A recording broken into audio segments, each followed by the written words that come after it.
Halo pemirsa Booster SCTV, saya di depan sekolah Rock Elementary School dan baru saja usai konferensi pers yang dilakukan oleh Kepala Kepolisian Kota Uvalde bersama FBI menjelaskan kembali tentang kronologis yang memang sempat simpang siur.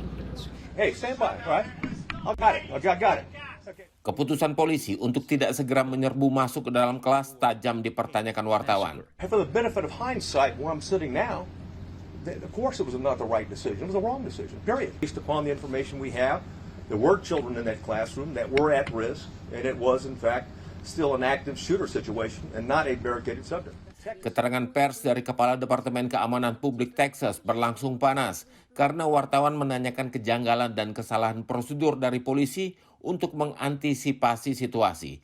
Pihak keamanan mengakui telah melakukan kesalahan yang berujung tragedi mengerikan ini. Texas embraces active shooter training, and that doctrine requires officers, we don't care what agency you're from, you don't have to have a leader on the scene. Every officer lines up, stacks up, goes and finds where those rounds are being fired at and keeps shooting until the subject is dead, period. Kejadian berlangsung 77 menit dan petugas keamanan menerima beberapa panggilan darurat dari murid yang meminta pertolongan. Pihak keamanan 4 menit setelah kejadian sudah berada di lokasi. Memang tadi polisi juga menjelaskan bahwa mereka sempat berada di hallway atau lorong yang menghubungkan antar ruangan, tapi masih menunggu situasi lebih aman untuk memastikan bahwa anak-anak itu tidak lebih banyak menjadi korban. Tapi keputusan tersebut salah. Total terdapat 19 petugas keamanan di lokasi, tapi mereka tidak menerobos masuk ke kelas. Hal ini sempat direkam oleh warga yang melintas di lokasi, Jesse Ortiz. Dia berteriak agar polisi segera menyerbu masuk sekolah. Tell them to go in?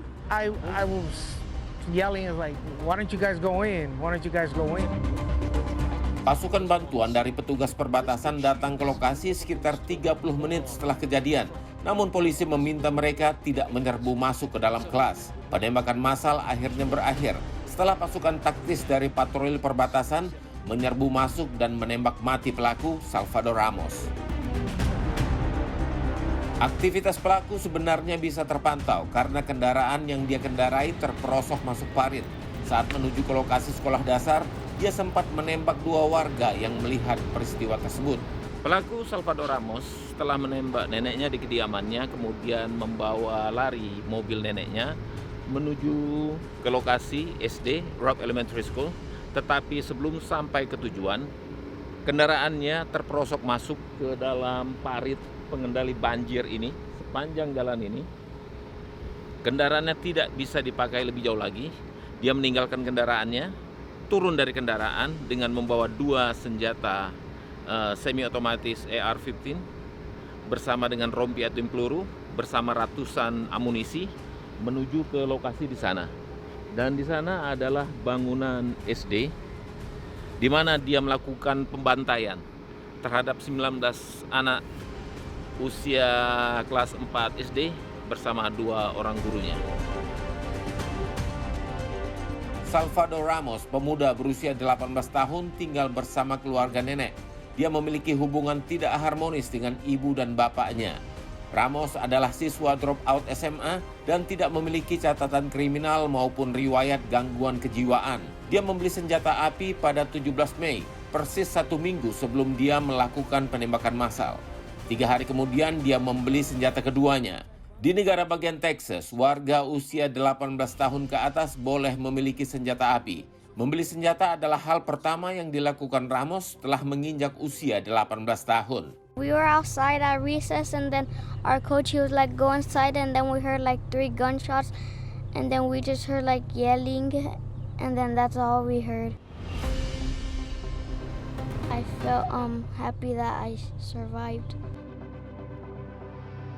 Kota Uvalde berpenduduk sekitar 15.000 jiwa, sebuah kota kecil di perbatasan Amerika dan Meksiko. Aktivitas ekonomi digerakkan dari sektor perkebunan. Kota Uvalde adalah kota kecil berpenduduk 15.000 jiwa dan kota besar terdekat adalah San Antonio yang jaraknya 150 km atau kalau kita berkendara mobil sekitar 1,5 hingga 2 jam.